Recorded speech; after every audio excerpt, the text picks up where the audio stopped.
I ran across the National Review article written by David French. It's time to crush campus censorship, and said, we got to get David French on.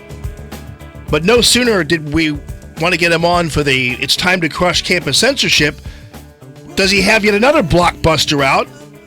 This one about The Rock.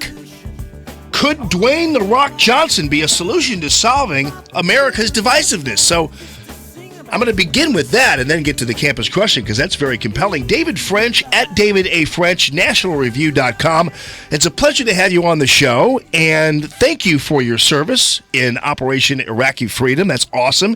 He is a senior fellow at the National Review Institute. He's an attorney specializing in constitutional law, and yes, veteran as well, and the best-selling author too. David French, how you doing? I'm doing well. Thanks for having me. This just came across my wire about this brand new article about The Rock. Explain that. Yeah, it's the cover story in the magazine, and I have to say it's one of the most fun stories I've ever written. And it's essentially, the theme of it is that The Rock is the celebrity we need in these hyper-polarized times. And what I do is I take a look at, and this guy is arguably the biggest celebrity in the world, maybe, certainly top 5 or so. Just to give you some sense of the scope of his fame, his combined social media following is almost 100 million more people than Donald Trump. Wow. It's amazing.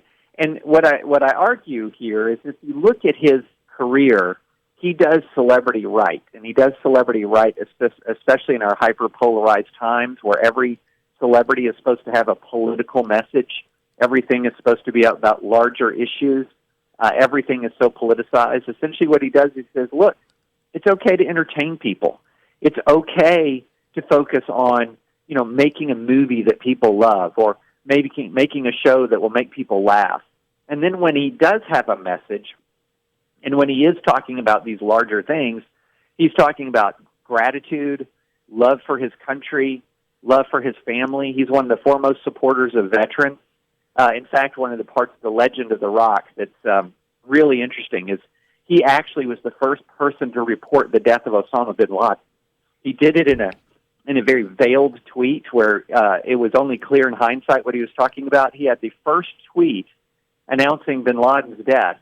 And now he has family in the military, but he won't reveal his sources. But his first tweet came out before their first network tweets that were leaking the news, which is fascinating. But he's got those kinds of contacts in the military because of all of his charity work, because of family ties. And then he has a message that is essentially, look, it's all about hard work, guys. Right. That's what it's about. And so when you look at all of those things, and I wrote it specifically because of the times we're in, where it's just, there's no escape. There's no escape. Right. ESPN is MSNBC, ESPN. You have celebrities outside the White House gates who are chanting vile things about the president. You have the president with celebrities inside the White House. Everything is so hyper-politicized. What I thought would be fun is to profile a guy. He's a registered Republican, but he's not making it all about politics. And I thought that something maybe we needed a little breath of that. That is very cool. Well, and I'm glad I ran across that and got that picture from you, because what we had you on originally to talk about is your article from the 24th, which is It's Time to Crush Campus Censorship. And I know you're a small government guy and a conservative, but you're saying, you know what, Congress needs to start getting involved. These are public institutions. Well, right. I mean, what's the prime role of government? It's to protect liberty. And when government is failing to protect liberty, you've got to take a hard look at why. And so what I did in this piece is I said, look, the law is good. In other words, the First Amendment jurisprudence that says here's where speech is protected is very solid.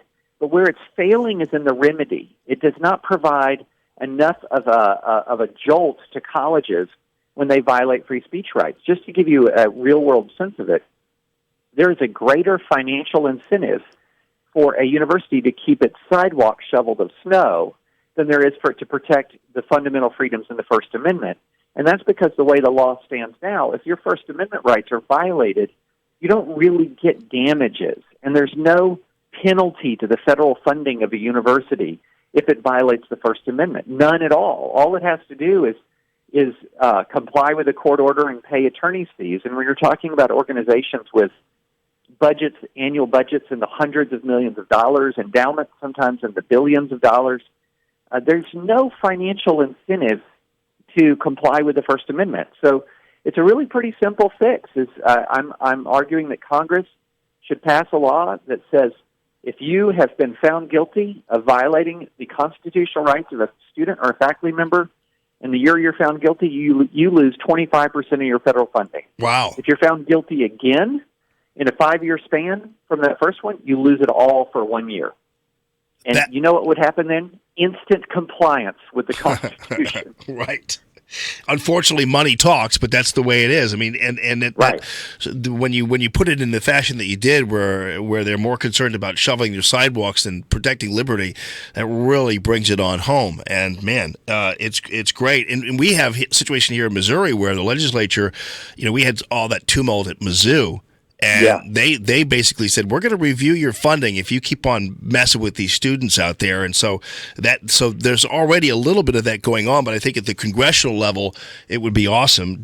David French, thanks so much. I really appreciate you joining us. We'll tweet out both these articles, both from the 24th and then the one about the rock, which is fascinating too.